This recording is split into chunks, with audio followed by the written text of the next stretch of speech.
Metro rail এগুলা নিয়ে একটা ভিডিও বানাইতে হইব। এ কথা বলে আমারে বলতে যে তোলাই ভাইয়া কিছু টাকা পাঠাইতেছি, তো হে তো যেটা বলে আমরা তো ভয় পাই। আমি কিন্তু হেরে বাঘের মতো ডরাই। আমি না, আমাদের টিমের সবাই তার বাঘের মতো ডরায়, কারণ মানে সে অন্যরকম মানুষ ভাই। সে ক্যামেরার ভিতরে একরকম, কিন্তু ক্যামেরার বাইরে খুব ডেঞ্জারাস একটা লোক। তারা কিন্তু সবাই ভয় পায়। ইউটিউব ইন্ডাস্ট্রিতে একটা টাইমে তার সবাই বাঘের মতো ভয় পাইতো। সবাই রে তার অফিসে ডাকাইতেছে, যারা আমরা টিমের যারা মানে ছাত্র আন্দোলনের সময় তার বিপক্ষে চলে গেছিলাম। তার বেল্টের বাড়ি আমার তো বেশি কেউ খায়নি। তো বেল্ট খুইলা আমার কুত্তার মতো পিড়াই। 2-3 মাস পরে হয়তো বা তার মাথাটা আবার ঢুকছে যে রাই কি কারো লগে আবার কিছু কইয়া লাইনি। হ্যাঁ, রাইরে আবার একটু দমক দিতে হইব। কেমনে বড় একটা নেতার সামনে হয়তো ফোন টোন দিলে আমি একটু ডরাই যাই। আমি তো ডরাইলে আসলে আমি কিন্তু ভয় পাই। তো হঠাৎ একদিন রাইতে আমি নোয়াখালী 10:30-11টার দিকে হঠাৎ একটা ভিডিও কল।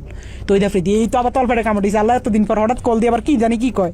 হঠাৎ ফোন দিয়ে কয়, শুন তোর লগে একজনের সাথে একটু কথা বলাই দিবে, বুঝছস রাহি? পর আমি কই, জি ভাইয়া, কোনো সমস্যা নেই, বলেন। পরের দিন দেখলাম হঠাৎ করে বিপিনুর ভাইয়ের সাথে আমার কথা বলাই দিছে ভিডিও কলে। আমার কইতেছে একজনের সাথে তোর কথা বলাই দিব, সে কিন্তু নেক্সট বাংলাদেশের অনেক বড় মাপের একজন কেউ হবে, প্রধানমন্ত্রী বা মানে ভালো একটা পদে যাবে। তো পরে দিই আফ্রিদি ভাইকে বুঝছি তো তোর ভাইয়ের অবস্থানটা? আমি কি, জি ভাইয়া বুঝছি। পরে কথা, সাবধানে থাকিস, ঠিক আছে? আমি কি, জি ভাইয়া ঠিক আছে।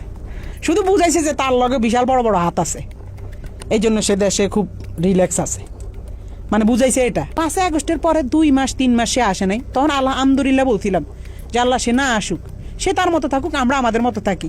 আমরাও তার কাছে যাইতাম চাই না, সেও আমার কাছে না আসুক। যে মানুষ 5 আগস্টের পরে আইসা দেশে স্টে করছে, সুন্দরভাবে থাকছে, আল্লাহ তো আপনার সুযোগ দিছে। কিন্তু না, আপনার ভিতরে তো ওই মনুষ্যত্ব না। আপনি শুধু রিভেঞ্জ, কারে কারে ধরবেন, কারে কারে মারবেন, কারে কারে কি করবেন। আপনার মনের মধ্যে শুধু এইসব হারামি। আল্লাহ কি আমরা ছাড় দিব? এসব কারণে তো আল্লাহ মানে ছাড়